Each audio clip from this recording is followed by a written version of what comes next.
دم باش تماشاوان نجا برو مالك تایبل دودای بو یورو پیشاتم تایبتی لکوبانه و لهرما کردستان ام بهراینه بگمان دن هذا پرسکا هری گرم هيا او جي کی مثلا شاندنا هزا پیشمرگین کردستان جبو کوبانه ایروجی پارلمان کردستان لیجنا کاروبارین پیشمرگه وزیر کاروبارین پیشمرگه و خواندیا جبو پارلمانی جبو گوتو بشکنل سرافشا پیشمرگه دما دم دال کوبانه د چلو دوامین روجا خدا یا بر خدانه خدای و شرکت دجوار وان چلو دو روجان بردام دیگه به هزاران چکدارن داش به پالپشتیا بدهان دبابه و زریپوش و اسلحه کی گلک پیشکتی لامبر اسلحه کی تقلیدی چانصد شروانه کی یه پیجی و یه پیجی هول ده بدجواری بکه و کوبان هیان هانکتی بریا چند کی نوچین من دمجمر دازادا یکیش چاودرین سیاسی دناوا کوبان راگان کو گلک چاودرین نف دولتی گلک رخراون مافم روان او چاپمنیا جهانی دخازت کی و کوبان دخازر روشا کوبان بشوپینه لید بیجا ترکیه هزین امنیت ترکیه ارتشا ترکیه لسر سنور بتو اوای کی نهله اف في كي انجام بدن لید بیجی کو چاودریه کی نفنتوی یا حتی دیپلمات کار بر پرسین سیاسی گله شوان لسرسنور کومبونه روشا کوبانی لنیز ود شوپینن دام دا آلیان روشاوای کردستان جی لافات نهولی ابو بریا چنده که گلو افهمو پیش هته هيا چنده باندوریا وان هي ابو پیتر گوتو بیش کنه لسروی که دویرو مالاتای بدمه هولدین کونو چگانه مشان دیم ل کوبانی جوار بگیرین لهولی جی گلو در انجام جویناس وزیر پیشمرگه دیگر پارلمان کردستان برف کی بگشت نا علی شمدین اندام سرکدات حزب دموکراتا پیش کفتن خوازا کرد لسوريا الاستوديو دي كلمه بلكا كالي تو بخير بي هون وكو الين روشاباي كردستان كي بيغمان هذا روشاباي كردستان روشا كي امنيات تبليه بقشتي سوريا لان ها تركي سمو لسر كوباني بالتحديد كوباني جو كو جيك استراتيجيك جبو روشاباي كردستان تدانين قالوا افهلوا استوا اف بريارين هوا قرتين لباجار دوي كي وكو صلاح الدين دميرتاج بيجا اوا درگ وکرنا درگه که بو دروست کردنا یکت یانا توید نوا کردان دا هيا چنده تو في قبول دکی والله دسبيك سباس شوارا ريز و تقدير بو شرفاني جو حتى ها شنا كوباني نكبي دستيوا هي زيتون درو خراب ده هروها سرکەوتنێژ کۆبانێرات پێش دەمەک نزیک دام توازن گۆ ئەو مەترسیل سەرابێ ینی کۆبانێ بڕاستی بوو وەک سمبۆلەکە ئەنهاژ بەرگەریە کورد دبەر ناوچەی خۆدا لە دژی وێ هێزا خراپ و ئەو شارێک کۆبانێ شارێکی بچکۆلەیە و هێزێ گۆلبەر کۆبانێژێکی بەرەوانیەتکن ئەوژێکی بەراورد بکێ هێزێ وەکو داعش گۆ هێزەکە گەلێکی گەورە دەستیوێ دەهەیە چ دوارێ شەروانادا چ دوارێ چەکێک گۆ دەستێوادە ینی بەراورد بکێ ینی ڕاستی هێزا گۆت کۆبانێدا بەرخۆدانێتکێ و بەرەوانیەتکێ ینی وەک هەوا و نکارێ وێ بشکێنێ دوێ پشتگیریک ناودەولەتی هەبێ دوێ پشتگیریک ناوچەییژی هەبێ هەروەها کوردستانی و ژوێ گرنگتر بڕاستی ئەوژی حتا ئانها نەبووە ڕێژی بێڤەکردن لەبەر خەڵکی کۆبانێ خەڵکی کورد سووریا ئەو بخۆشێکی ببن شریکی بەرخۆدانە کۆبانێ و بەرەوانیە دبەر کۆبانێ دەگۆکار بن vê hêza dirinde û xerab bişkên ev hêza got anha rastî neêdî metirsîdare ser kôbanê tenê bûye cihê tirsê ser hemû Kurd seranserê Kurd ji Efrînê heta bige xaneqîn ew navçe bi xwe jî dewletên mentîqê jîkî parastî namênin ji vê hêzê ege ana hinek wek dewlet hene êgo کێشا کورد ناوادە هەنا بەرکی ناوخۆ و نەفسا خۆدا کێفاوا تێگۆ داعش بەرێ خۆدایە کووردا ئەس دڵنیامە ئەس گەشببینم گۆ کورد وێ کارە بن vê hêzê ser xwe vegerênin lêber ewjîkî nemîn heta talî دوێ باوەریە de گۆ داعش بله که تا بحث کرده کردم بگمان شرکت که هات که به در مالا کردان ولی باشور روشابای کردستان هر کسی یک ویدیو شپینه واجی وکو آلیان روشابای کردستان له لیره لافاتنه کی واجو کرف لافاتنه تحدید وقتی بهات که دانین دو هیوادا به تجربه جکرن گلو اوه هستی بر پسرات که بولد سر و قناقه چند اراده که و هزین روش اوه نه کل هم بر وراوش بر خواب دن عمل هم استاتیه و هب پروژه و هب والله يعني خوازم بيجم شخوا دهوكا ركفتنا دهوكا مخابن الهولير يكو ددو تشيبون انجامي بلكي دما كده باش بود قناغا كده هناك انجامي باش هبون بس مخابن جيب جينبو اگر جيبو واد دما خدا بلكي انا السر عرديجي كي برا مواجهه داعش ضد برافانيا ديجي داعش دا بلكي روش نبي شكلي باش تربا نتا دوي كي جي بي دردينا كبا بلي او ركفتنا دوي كي جي بي دردينا والله هي ما ترسيها طبعا يعني ام ولد لي خوش بكن بدل خوشيه افكاري مهم وجرينج بريفا ناتشي دفير سر عردي او ركفتن جيب او ما ترسي شيء ما ترسي ما ترسي عيني سدمي جو ركفتناها وليري ويك وددو تيك برو نهش نجيب مخابن انا هي او هوكار هنا بلكي جرانتر جيبونا ليه تشتك هيا براستي از بوي هنا كي قشبين وقو شخو انجمني اجتماعي كردي سوريا تبي كيمانيوي تبي استنجي قول بيشيا كاري هنا جيلي انها ايرو روج حاضره قو ببي شريكك الجور خو اي تبدم تشافي قبول ديك شنكو تبدم منجفات بهبرا نقاش في برسيدك والله ادبم يعني ديسا او هفالي ماي قوان ها براستي خباتك دكل سر عردي او جيكي انها بري بنابي انجمني روج افاي كردستان بو او نما انها لقل قفتقويا قوبو بدبنابي تفدمي تفكير جفاك ديمقراطي بلي او تفدم يعني اما اسبخو باورد كمغو او جي اراداك الجموة هبي جبرغو روش درباسي قناغك نوبو يعني هاد ميدانا كوباني دا تفي وي خبات وبرخدان و خوينا غودانجي هيجي دبي بيستي بشي دي الباشوري كردستاني اف تجربه هي قال جرام بالصدان جفينتين لدار خاصن دهمو جفينان دا بربرس تديد دمو تشافينا بكنينا جاجبينا خليك صدزانا بجاش لها فاطنه لهر لها فاطنه هي انا الباشوري كردستاني خليك سرنچه كو الين سياسي لسر برسنه تي بهفرانينا اف جفينين ودال لدار خاص ياز بوارم هونج بجاربون قالوا ارادتك تشادي اجي واخد كشتن بو ان فعلا ارادتك والله ادبم في جاري انا استخازم تمام بكم جو تفدمجي و بيدجي ويبجي كتنا شركي نوك شري دما يا هولير يكو الدوب انا داعش هاتي ميداني وداعش يعني دولتي الدنيا همو اري هفتكن وهيجي نكارن يعني ويبشكين بينجي ولات يعني جبوي يعني نجوز يبقى كيم دكم يان بيدا كيم دكم يا تفدم چندي بهزاوي برامبري داعش تشتكي بيك نايني جبو لو بحاجته هر كسك بخوازي بشتگیری بکیان کیلک آوا بکه بسنگری وادا لدیجی داعش گرک حسن کاری بو يعني جبات نشتماني اكر لا بين اللي قلت تبدا بديتنا تا ودكار توازن زي بقول الرشاوه بلي كيماني اگه تشتكي شي نگوهره كاري سيوانك سياسي پیدا بكي گو او انا حتى رجا ايرو او اليكاريا ناف دولتي اگو هاتا كردستان هريما كردستان يجبرگو حكومتك هبو سمبولك وي هبو القل تعامل ذكرن سيوانك وي سياسيه برلمان حكومه سلوكاتيه مخابن لكردستان سوريا فيدا چندی بقوت بي يا بقى چندی بقوت بي حتى انها نا بلكي نرى ايام بي بس راينا في دولتي رايك نرينا جديد واد نرن اگر انجمنا اجتماعي كردي والقلوانا اتفاق ببن سيوانك باش بيدت بيجبر ادريسك باش انجمنا اجتماعي كردي افان سي كانتون دانينا لور سي كانتون دانينا اساي شوان هي زوانيا چكدار هي يبجي هي يبجي ودهمان دم دا برلمان كردستان جي احترام بوان هر سي كانتون انكر قالوا ابا بخون نمونكينا كوانجي كي دن هذا ازمونك خويا ادبيم يعني اف روشا هي اغو بري ريكفتني قال لك يخو جرباندن وهولدان رايانا في دولتي وك بيوست يعني او جهدان بو نكر وقال لك تكلي نابينا انجمن الاجتماعي كردي سوريا وهيزينا في دولتي ده تشيبون كوميتا درفي ولات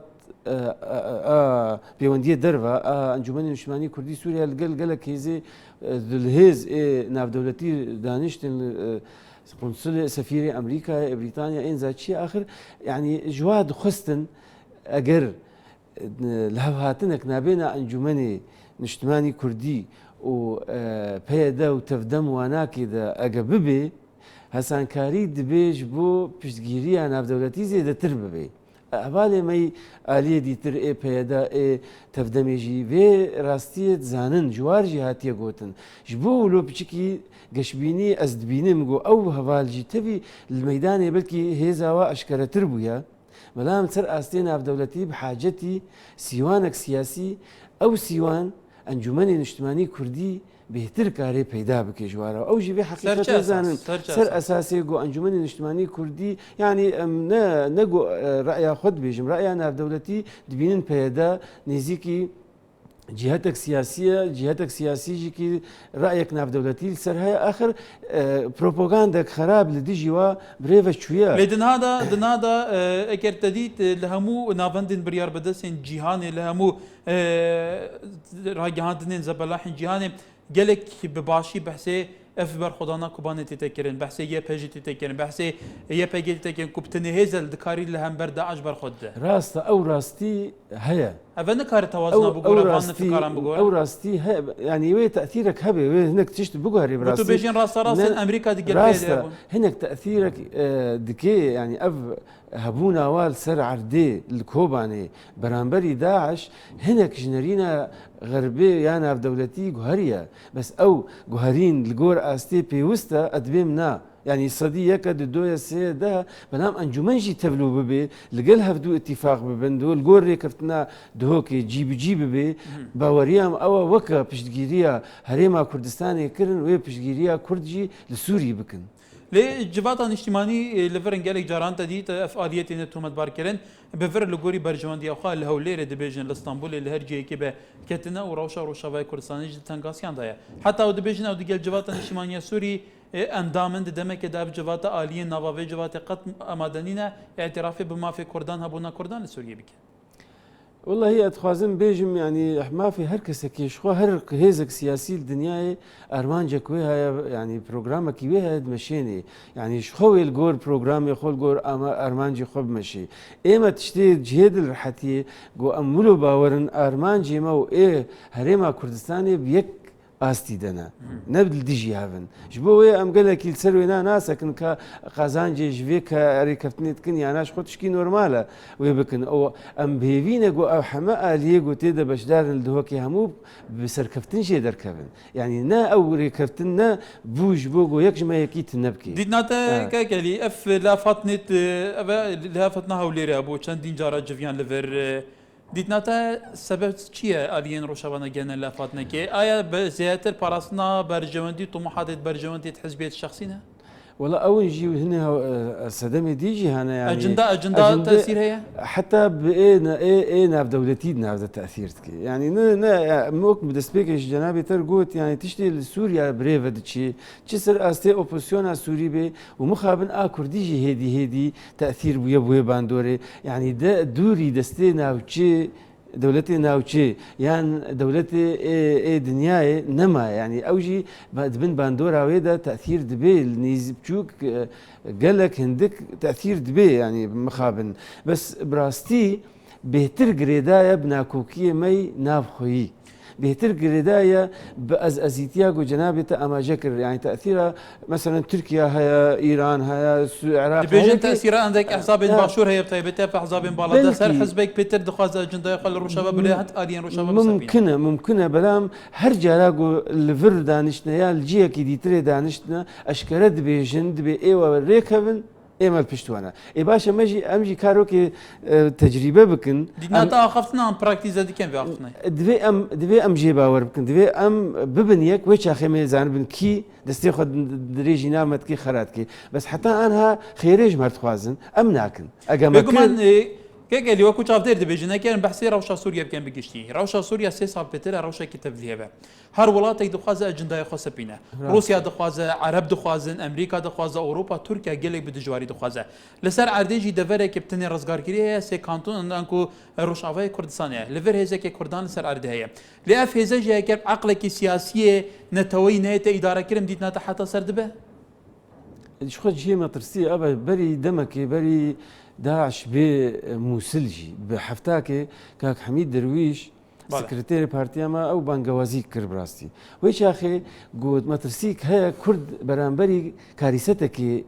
دچی لە سووریا بتایبەت بانگەوازی ئەو بوو گۆ هێزەی کوردستانی هەموو ڕوونن سیاستێک یەکبووی پەیدا بکەن و لە گۆر وێ تبقى سياسي بريبا كاكي الامدي فكرن انها چينل برلماني كردستان ريبار كاكي بهمنير ما لبردم تلاري برلماني كردستان لوليري بايتخ لجلمانا كبيغمان بارزان امرو بريار بو كوزيري پيشمرگه وزيري كاروباري پيشمرگه هرم بو برلمان بانگيج بك لسروشي پيشمرگه برسياري لبكري بله ريبار ام كاتو باش باشتر زۆر سپاس هەکار بەڵام من دەمێ ئاماژە بۆ بکەم کە ئەمڕۆ بڕیار بوو کاتژمێر 11 وەزیری پێشمەرگە لەگەڵ لیژنەی کاروباری پێشمەرگە لە پەرلەمانی کوردستان کۆب بێتەوە بەڵام دواتر کۆبنەوەکە دواخرا بۆ کاتژمێر 2 کەوا ئێستاکە وەزیری پێشمەرگە لەگەڵ لیژنەی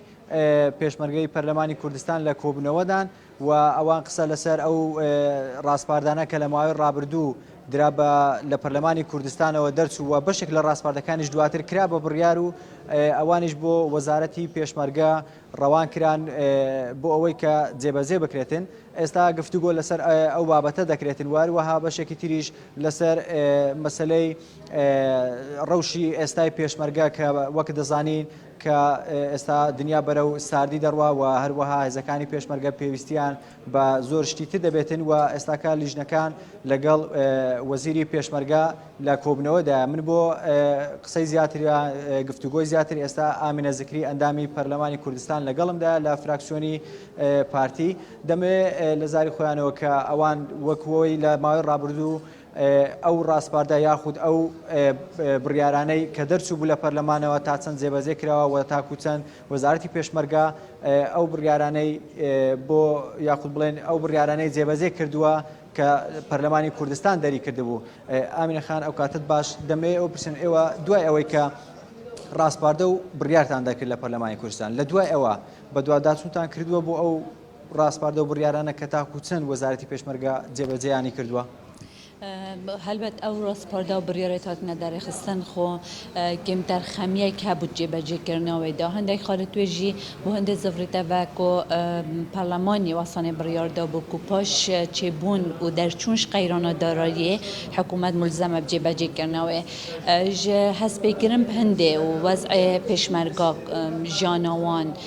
سەنگەری وەزع سەنگەری و هەمی جوورە پێداویستێتوان و چاوانیا جێبەجێکردنە بڕیارە و ئەو ڕێگیری کو نهاد بر دست وزارت بانده کو بوچ اوریارانه هنه جبهه کردن نالجنا پشمرگه گل وزارت یا پشمرگه و همی لعنت پیوندی دارد وزارت جبین دانه دا کوبزانن بگهنه نتیجه که درست ئەمن خان لە دوای ئەوەی کە هەر لە پەرلەمانی کوردستانەوە بڕیاردرا بۆ مەسەلەی هێز ڕەوانەی کۆبانێ بکرێ خۆشتان یەکێک بوو لەو ئەندام پەرلەمانانی کە سەردانی کۆبانێتان کرد ئەو بڕیار بۆچی ئێستا جێبەجێ نەکراوە دوای ئەوەی کە هەم پەرلەمان هەم سەرۆکایەتی هەرێم هەم خودی وەزارەتی پێشمەرگەش هەموو ئامادەکاریەکانیان تەواو کرد ئێوە لەگەڵ ئەوەشە ینی بە دوواداچووتان کردووە یاخود چ زانیارێکەیە لەسەر ڕەوانەکردنی هێز بۆ کۆبانێ خو هنارتنا هزا او کو پیویز بسا پارلمان بریار درخست بس کنگی چاوا چند چه جوره جگ اوه همید یه جر آیده فرمانده گشتی کو برای سلوک حرمیه جنابوی سرهنده یعنی نو که اف قضیهش بر دست پارلمانی درچوی یا ناحیه یا تنفیذی دا امزانجی ریکارت یا چونا یا هزن پشمرگه بکوبانجی آلیت و چوانیا یا هنارتناویجی و دست نشان کرناوی و جوری و او همی او سریات عسکرینه کو لازم نکه سر علامه بینه گوتن ل از او کو من آگه داری سرای هر دو حزب پشتوانی و ایکو پشتوانی دوت آماده کاریت خودانه و هر جاری یعنی هر وقت که کو او زمینه خوش به بیت یا وکیلی بیت فرمان به بیت در کردن اکید برف کوبانه چن دەستخۆش بێت زۆر سپاس کە لەگەڵەمە بووی بەڵێ هەکار ئەوە دوازانیانەکان بوو لە پەرلەمانی کوردستان کەوەکەوەی کە ئەو ئەندام پەرلەمانەی کوردستانیش ئاماژەی پێکرد کە بەهۆی بەشێک لە قەیرانەکانی بڵێن بەشێوەیەکی گشتی قەیرانی دارایی کە ڕووی لە هەرێمی کوردستان کردووە نەتوانراوە تاکو ئێستا ئەو خاڵ و ئەو ڕاستپاردە یاخود ئەو بڕیارانەی کەوا لە پەرلەمانی کوردستانەوە دەرچوو بوو بە تەواوی جێبەجێ بکرێت ئەگەرچی بەشێک لەوانە جێبەجێ کراوە خۆشیان ئاماژەی پێکرد بەڵێ ئەگەر ئێوە لەسەر کۆبنەوەکە یاخود بەڵێ کۆبنەوەکە بەردەوام ئێستا ئەن ئەنجام دراوە بەڵێ ئێستاکە لە کۆبنەوەکەدان و دوای ئەوەی کە کۆبنەوەکەش تەواو دەبێت بڕیارە کۆنگرێش و ڕۆژنامەوانی ئەنجام بدرێتن لەسەر ئەو خاڵانەی یاخود ئەو گفتوگویانەی کەوا لە کۆبنەوەکەدا لە ئێستادا قسە و باسی لەسەر دەکرێتن ئەو خاڵانە کە چین و ئامادەکاریەکانی وەزارەتی پێشمەرگە بۆ ڕەوانەکردنی هێز بۆ کۆبانێ و هەروەها ئەو کێشانەی کەوا هێزی پێشمەرگە لە ئێستادا لە بەرەکانی جەنگدا هەیەە لەسەر گشت ئەو بابەتانە بەڵێ ڕێبار قسە دەکرێتن و دواتر لە داهاتوودا بزانیاری زیاتر پێکەوە بین پێم دەرمان ڕێبار کاکەی لە پەرلەمانی کوردستان و سپاس بۆ ئامی نزیکری ئەندامی پەرلەمانی کوردستان بەڵێ کاکی ئەلی جگەرخۆی نەزبوارم دەبێژە ئەگەر ئەم نەبین یەک ئەمێ بچین یەک بێک جگەرخۆیژی خەڵکی ڕۆژاوایە ئەبێژێک بێگومان تعبیرێ لەوێ دەردێن هادکە و تەبخۆشی بەحەس کرد گەلو بوو مادەم دزانە ئەمێ بچین یەک بێک بۆ نابین یەک وڵا سلااف بۆ سالیادی ڕەحمەتی شاعرێک گەورە کورد جەگەرخوین دوێ هەیوێدە دەرباس بوو و ئەو نەتەنێژ ڕۆژ ئاوا بوو ئەندامی سەرکردایەتی پارتی ئامەژی بوو و ئەف دەرد ڕاستە ژووی دوورترژی ئەو دەردهاتیە دەست نیشانکردن ژەحمەدی خانەیەدا و حتا ئاناژی ینی بڕاستی ئانها وەک جەنابێتە پێشی ژمە پرسیارکردن و سبب چییە بڕاستی سببێ سەرەکی وەک مەگۆ یەکرێزیە کووردە ئەگە یەکرێزی هەبێ نە هێزێ ناودەوڵەتی نێ ناوچەی و نێ کوردستانیژی کارن دەرباسی نامە ببن کەنگی ئەو هەسانکاری دەبێ گۆ دەرباس ببن وەختا ئەم نەیەک بن پرسێکی دەگوتن کاکەلی لە باشووری کوردستانی سیوت شتێکی حەزابێنوان هەنە دەبان سیوت شتێکی حەزاباندا بتنێ 5 حزب زیشیانە شەرعیەتی لە خەڵکی وەربگرن دەنگیوان هەبن لە ڕۆژاوای کوردستانی جنەها دازبوارم 40 حزب گەلێک پتر گەلێک حزبان نەوێنێک و هەبێ گەلو ینی ئەبە بخۆشی پرسگیرێکی نابە کە هەر حزبێکی درستای شەرعیەتەوە نێتەزا ئەو بخوا ینی مخابن رێژیمە بەعس یەکش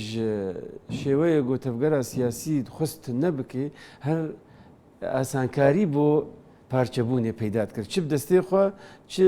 مباشر چ دایرکت یا نەدایرکت ئەرێ جەمەژێکی عینی ئولوەیە هێز سەر ئەنتەرنێتێ زۆرن بەڵام ئێ ئاکتیڤ و کاردا ئەو بخوا دیار دبن نەحوجێ کەس وا دەست نیشان بکە ڕۆژانە دیار دبن و ئەدبێم هونجی زانن ئێگۆ ئیرۆ لەسەر عردێ چ وارێ جەماوەری دەبێ یان ئێ بەرخەدانێ دەبێ کیژە پارتی هەیە و کیژە لەسەر ئەنتەرنێت هەیە ئەو مشکلات جیایە کێشاگ و ناو دەستێمەدا ئەوە ئانها ئەو هێز هاتنە کۆمکردن دبەرادا بەرەیەک ژێ ئەنجومەنی نیشتمانی کوردی سووریە بە هەموو هێزی خۆبە و بەرەیەک ژێ تەبدەمە و پێدەیە و حتا تالی ئەو پارتیە لەگەل وێنەژی گاوا دیتر ئاباش چێبوویە گۆکاری بوون ژویانە کۆکیە کوور بێن دهۆکێ دانیشن و بەهەورە بگن هەن خاڵێ هەفبەش و ئەو خاڵێ هەفبەشی بڕاستی ئەگەر ئیرادە هەبێ جیبجیەگەر هەبێ دەکا قسمەتاتە بکەم ئەگەر هەبێ جیبجیکرد ناوێ ناکێ گەلک ژێر ناوێ گەلکی هەسانیە و دەریە خەباتێ بێ بەکردن ئێگۆ کارێ خەباتی بکێ بەرکەرەمکە ئێگۆ نکار بێ وە چاخێ نەما کارێ گاز نابکێ ژ ئەنجومەن ji بۆ چما دەبێژم ئەگەر ئیرادە هەبێ ji ber مخابن وەک مەگۆژ ئەحمەدی خانێ حتا ئانها هەر دیارکردن دیرۆک دێ دیارکردن کار دێ دیارکردن گۆ ئەو هەستێ بەر ناکۆکیە لێ کاکە لێکردشێکی ئەو سەردەمت گەلوی سەردەمی جودایە دنهادا کورد مێژیان پترڤە بووە هەستێنێتەوەی پتر هەیە دنهادا لە هەموو دنیای بوو بەرخۆدانا کۆبانێ خەلی درەجە سەرجادان دنهادا پشگیریەکێ نفنێتەوەی هەیە عیلاقاتین دیبلوماسیین بەرفرانە دیتناتە وەکو جاران نوکە فەرق دبێم هەگە جیوازیک هەبێ خراپتر دبێ ینی ئان هات سەر پێنجی ساڵی ناکۆکی ناو تەفگەرا سیاسی کوردی سووریادا هەبوو تەنێ سەر پۆستێکی حزبی بوو سەر ئەزیتیەک کەسایەتی بوو دەستێکی دەرەکی درێژی ناودوو هەر دوێ چەرچەوێ دەبوو بەڵام ئانا تشتێکی دیکە تێ مەدانێدا بازارە سیاسی گور بووە و پرسا کوردی تێدا تێ بازارکردن ئێدی دەری لەبەر سیاسیان هاین کوردان سیاسیێن نەدبێم هەمووسی ئەزێنا نەگشتی دبێژم ئە دبێژم ئەبژی هەوکارە کرد گەنە کەوکاری دیترێ زێدە دبێ گۆ مەترسیە پارچەبوونێ زێدەتر دبێ یعنیش بەرێ زەحمەتتر دبێ بەڵام وەک جنابێتە گوت ئەف زەرف و هەل و مەرجێ ناودەولەتی گو ئێ زێرین هاتنە بۆ پرسا کورد دبێ ئەف سەرکردایەتیا تەفگەرا سیاسی لە خۆڤەگەرێ دەستی خۆدێنێ سەر دەمیرێخوا پێل وا بەرجەوەندیە بکێ و کاربێ ببەیەک براستی ڕوونشتنا دهۆک نیشاندا گۆ ئەف ڕحێ تەضحیە دیار بوو ئەمزەکردنێدا کاتێ دانینا خاڵادە لەسەر ڕەشپەلکێ ئەو ڕحێ تەنازولێ تەضحیێت بۆ پرسا کورد و نەخدان بپرسا کورد بهترش کەسایەتی دسەر ڕەشپەلکێ دیار بوو ئەو گەشببینێ چێتکێ بەلام ئەو ڕەشپەلک بخوا ئەمزەکردناوێ تەنێ درەوشێت لە واقعدا ناگوهرێ دوێ ئەو خاڵ جیبجی ببن بزووترین کات ji ber rewş gelekî hestiyara hêza navdewletî çavdêr li ser rewşa Kurd bi tevayî û a Kobanê taybet divê Kurd bibin yek ji bo hemû ew piştgirî li erda waqe ciyê xwe bigirê. Belê te behsê nakokiyên hezaban kir ve derdeke her çarparçeyên Kurdistanê heye. Li Rojavayê heye hezbeke bûye çend hezib. بناو نشان جدا گلک نوتان کوی که مجرد ایران لزیده کری لباشوری کردستان جهر وسایه بس سال 1991 کان چارچوبه برای کردستانی هر دو آلیین سرکه بونه یک هزار پیشمرگی توحیدی چکرو خلق آراسته که لورکارین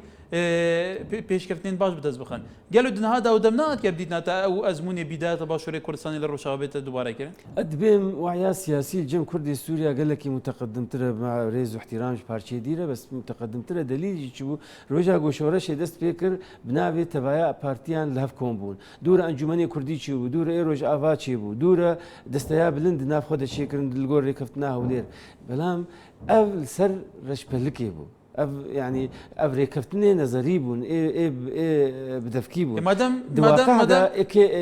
اي شامي سركي انها دبيكانين وجيب جي كرني ديا ادبم ريجي المطنق بويا امجي وهوالي دي ترجي ما هردوا بويا دبم ببنيك هر مسؤولك هر كسي دكاره اخفنين خوشك بيجا دكاره سر ورقه قالك تشتين جام بنويس دنا هذا حبر جيناچا كمبيوتر برندك هذا ليه تشتي جرينك اراده جي بجي كرنو براكتيزه كرنو كرنا با اخفني جان شو بايا ازدبم او بشتگيريان دولتي انا وشي ا كردستاني ا جماوري او پشتگیریا ویره کفتنال دهوکی بویه بارک لسر شانه و سرکرده کرد سر و سیاست مدار کرد گوک و جارا و جاره و درفته اون دانه کن پی از باور دکم اجید ناف دم و اجی کی پارتیه که جوا پارتیا ما از پید حسم گو و جاره باره مسئولیت و پرسیارت جیگو امضا کردنش جاره دیتری مسترج برگو ظرف با است کی مترسیداری گله کی گوره یعنی داعش سر سینوری کردستانه و جاره ادبیقی یعنی تدبینی وصاك بس صلاح نبين حكومة أسد ونبين جبهة النصرة وهزين أوبوزيسيون الشركة الجوار أمريكا يكتب جيلنا لبو روشا كوباني هي أنها بصدان غارة جوي كرنا سر روشا كوباني حتى نظرت سياسات الدولية الهمبر روش أبا جوهرتن بسرداتي قالوا تدبيجي كوباني دي جوهرتن سر عقلية سياسية بير كرنا سياسية آلين روش أبا جبينا أدبي كر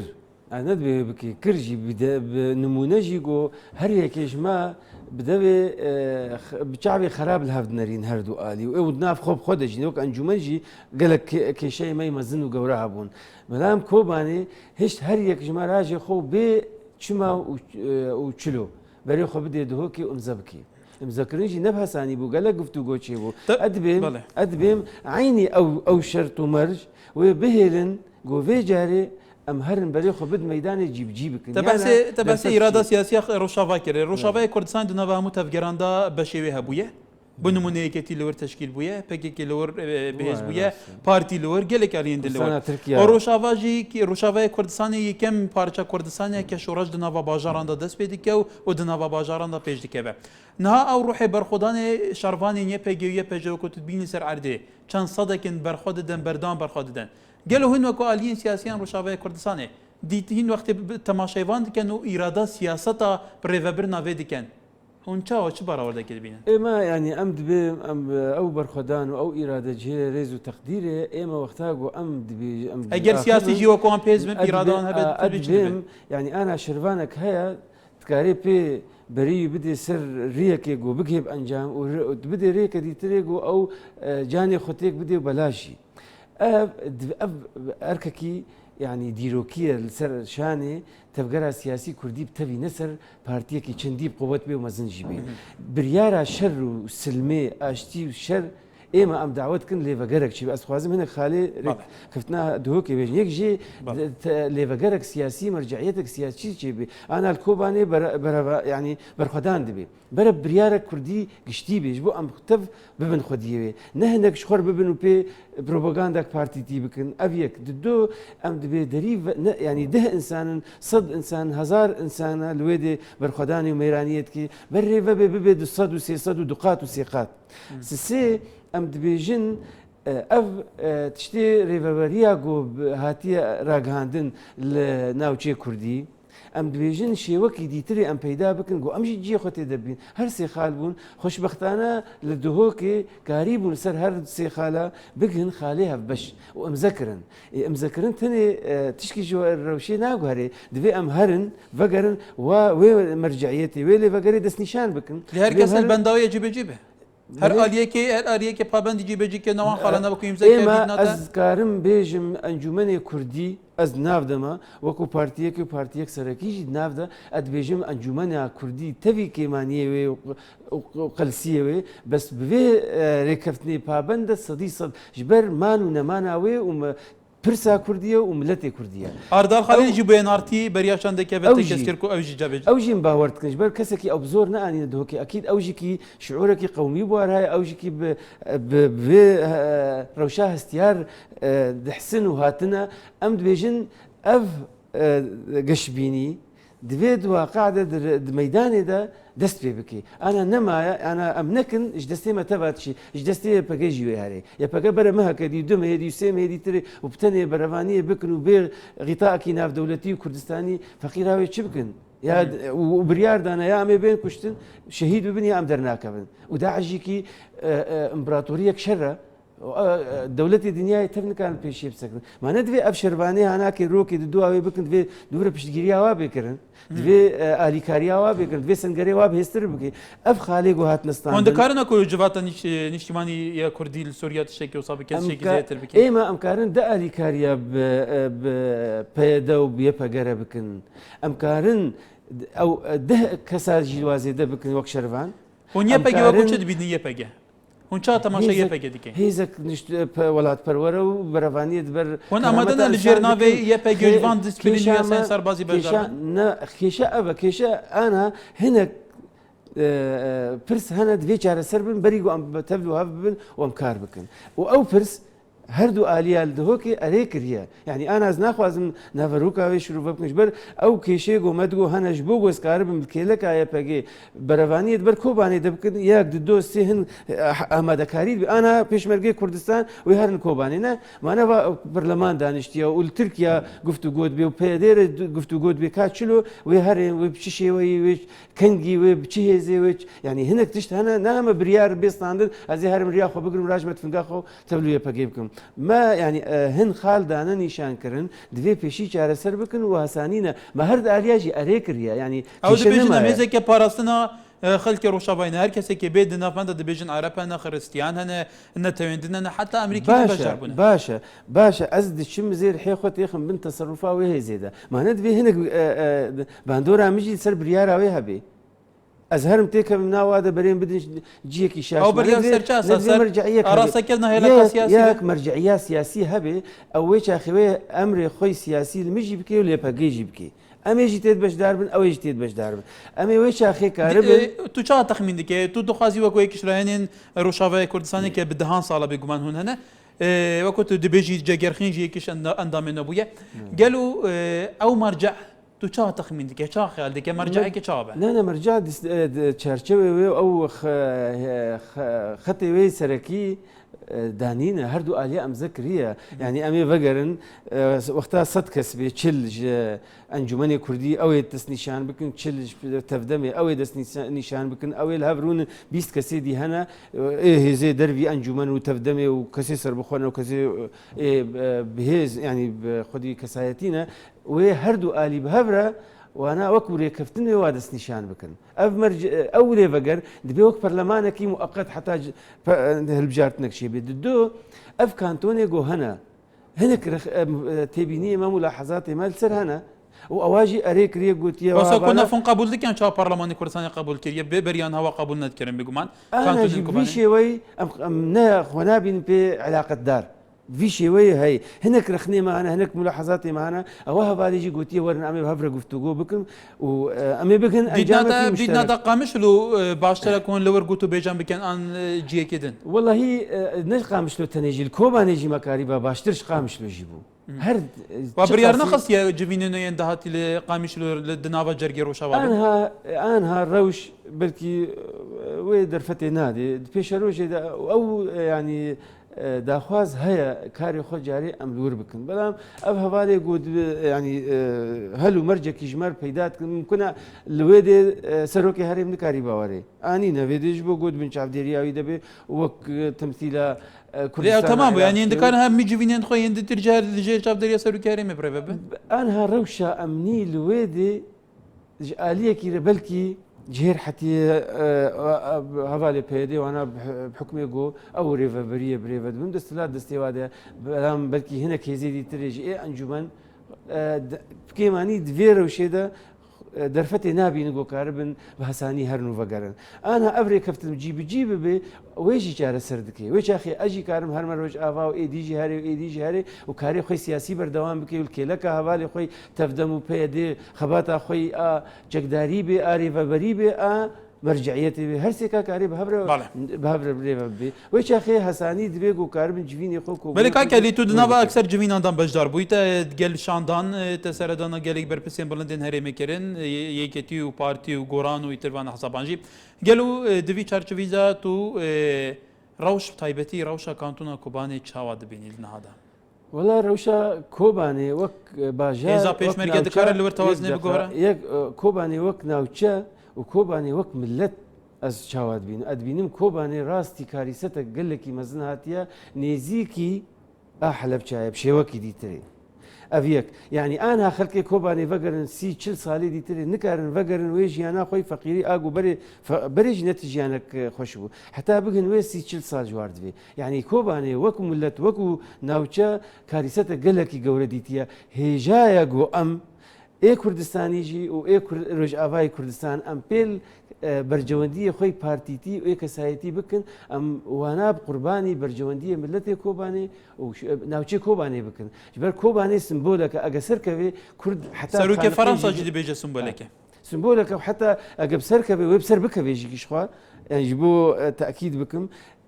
وبيبي سبب سكفتنا حتى جلولاء وخانقين واجي بله ولی علی شمدین اندامه سرکدات یا حزب دموکراتا پیشکفتن خوازه کرد لسوریا زور سپاس